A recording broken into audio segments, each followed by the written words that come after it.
Mr. Speaker, that was the Minister. Mr. Speaker, let me start by saying I respect Lord Robertson, and I thank him again. I thank him again for carrying out the strategic review. My responsibility is to keep the British people safe, and that is a duty I take seriously. That is why I don't agree with his comments. Last February, that was 7 months after taking office, I took the decision to increase defence spending from 2.3 to 2.6%, paid for by a difficult decision on overseas aid. Last June, at the NATO summit, I committed to raising core defence spending to 3.5%. Last November, Mr. Speaker, the budget committed record funding to defence. I reaffirm those commitments now. The Strategic Defence Review is a 10-year blueprint for national security.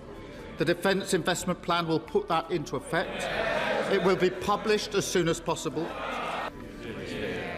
Mr. Speaker, Lord Robertson's criticisms were of the Prime Minister, and he said Britain's national security is in peril.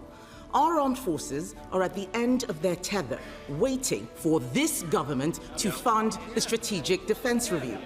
There are still 2 weeks of the parliamentary session left, so why won't the Prime Minister publish the Defence Investment Plan before then? Prime Minister. Mr. Speaker, I remind the House that we've put in place the biggest sustained increase in defence spending since the Cold War. Mr. Speaker, let me spell that out. That means we're spending £270 billion over this Parliament. That's £5 billion more this year, with defence funding increasing every year. These are record amounts, Mr. Speaker, decisions of a Labour Prime Minister, a Labour Chancellor and a Labour government.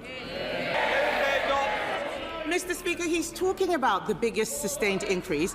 Talking about an increase is not the same as giving an increase.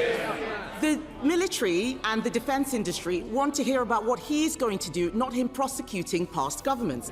He promised the Defence Investment Plan would be published. He promised that the Defence Investment Plan would be published last autumn. I asked him at PMQs 6 weeks ago when it would be published. He had no idea. It is now the middle of April. What's the hold-up?